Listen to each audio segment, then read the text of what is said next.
Today మా ఆయన ఒక సర్ప్రైజ్ ఇచ్చాడు. వీకెండ్ కాబట్టి మా ఆయన కిచెన్లో ఎంట్రీ ఇచ్చాడు. ఫస్ట్ కుక్కర్లో ఫ్రెష్ చికెన్ పీసెస్ వేసి వాటర్ యాడ్ చేసి బే లీవ్స్ మసాలా అన్నీ ఒకసారి కలిపి బాగా వంట చేశాడు.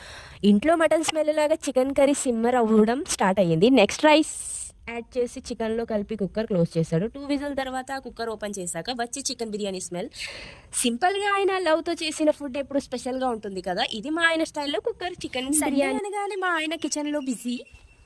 నెక్స్ట్ ప్యాన్లో ఆయిల్ వేసుకొని ఆనియన్స్ దోరగా ఫ్రై చేసాం. తర్వాత ginger garlic paste, green chillies add చేసి బాగా కలుపుకున్నాం. టొమాటో పీసెస్, ఉప్పు, కారం, ధనియాల పొడి, మసాలా తయారు చేసాం. మరి ఫ్రెష్ చికెన్ పీసెస్ యాడ్ చేసి ఉప్పు, వాటర్ వేసుకొని మీడియం ఫ్లేమ్లో స్లోగా కుక్ చేసాం. లాస్ట్లో కొరియాండర్తో గార్నిష్ చేశాక స్పైసీ చికెన్ కర్రీ రెడీ. అలాగే కుక్కర్ స్పైసీ చికెన్ కర్రీ అయితే రెడీ అయిపోయింది. సో మీరు కూడా ఇలా ట్రై చేయండి. చాలా అంటే చాలా బాగుంటుంది. Chicken curry with cooker biryani చాలా బాగుంటుంది. నెక్స్ట్ వీడియోలో కలుద్దాం ఫ్రెండ్స్.